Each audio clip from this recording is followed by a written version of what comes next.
Tell me where I'm going to die so I never go there. The sentence above describes a superpower few people have. It's one I've only been able to exercise 10% of the time, but that 10% creates most of the positive results I get in my life. What's the superpower? Restraint.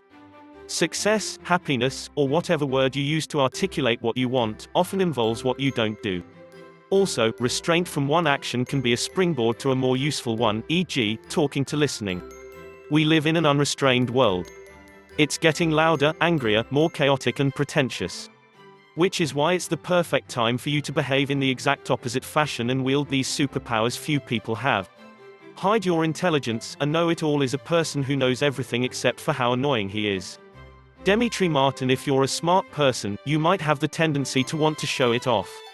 You want people to know you're smart. While there's nothing wrong with displaying your intelligence, the costs for showing it off too much are high. People don't like being corrected. Also, they don't want a mirror reflected on their own inadequacy. If you're in a work setting, follow one of Robert Greene's 48 laws of power: never outshine the master. Showing up your boss is a surefire way to make the relationship contentious, even if only subtly. Showing people up in general means you lack an important type of intelligence, social intelligence. If you had social intelligence, you'd know that letting other people take the spotlight makes them feel important. And they'd connect that feeling of importance with being around you. Also, paraphrasing Greene again, it's much more clever to resist the urge to display your cleverness, move in silence, let people think you're less intelligent than you are. It's difficult for me. I'm tempted to correct people when I hear them say something incorrect. I love talking about all the things I know. But, at times, I'll catch myself and realize that nobody really wants to know how smart I am. They want to know how I can play a role in their life that benefits them. It's almost always better to understate your intelligence than overstate it. Resist groupthink. Madness is rare in individuals, but in groups, parties, nations, and ages it is the rule. Friedrich Nietzsche. We lie to ourselves a lot. One of the main lies we tell ourselves.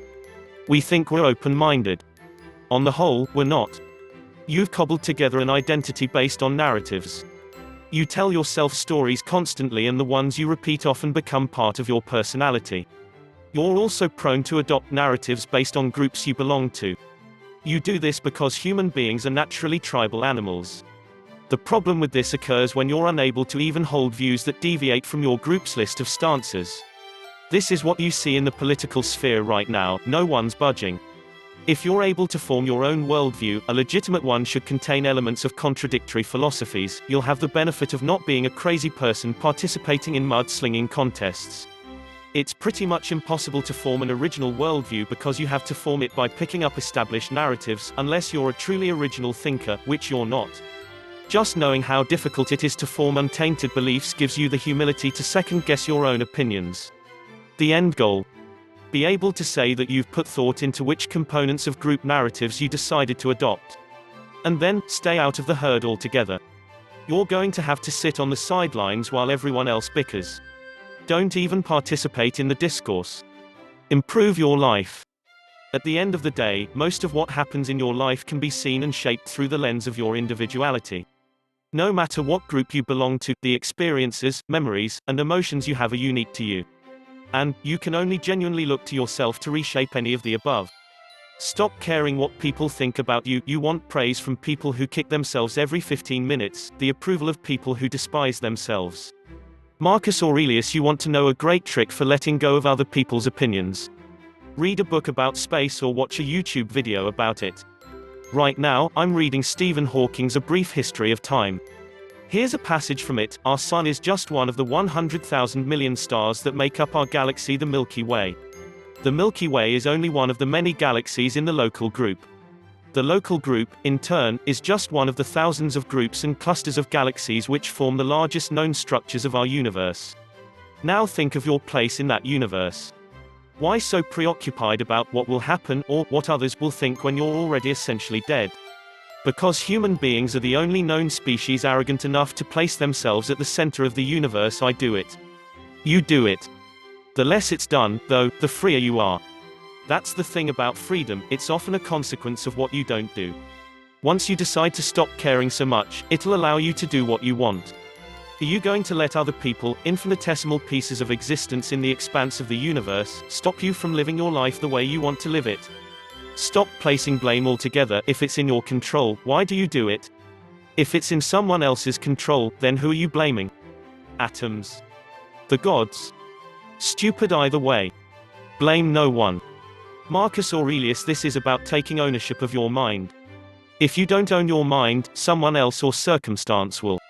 Owning your reactions to what happens to you gives you a source of power no one can corrupt. Like most of us, I get angry when someone slights me or treats me unfairly. When situations don't go the way I want them to, I begin feeling sorry for myself. If I'm lucky, I catch myself and focus on the role I played in the situation. You've heard this before. It's so cliché. Why add personal responsibility to this list? Because it's really hard and goes against our nature. Also, there are times where the blame should be placed somewhere other than on yourself, but it's often fruitless. Sure, you might be able to convince the person you blamed they're wrong, but at what cost? To what degree did each of you play in the situation? You're apt to take more percentage of the victim category than you should. You might be able to bend the universe to your will and make the circumstances around you better, as opposed to just being better, but, again, at what cost? In my life, at least, I've seen that foregoing the blame game is a net positive 99% of the time. Does that mean I always accept responsibility instantly? Hell no, but being able to do it even some of the time goes a long way. Stop waiting to talk. Most people do not listen with the intent to understand, they listen with the intent to reply. Stephen Covey. Have you ever been in a conversation where it's clear no one is listening? Each person talks and the others are waiting for a millisecond of silence to jump in. This entire post has been about dialing back your tendencies. Why is that important? When you're a little more restrained in your actions and your thoughts, you become a better observer. When you become a better observer, you realize that you can get further ahead by doing less. It's not easy to put that idea together at first, less outward activity equaling better results, but it's true.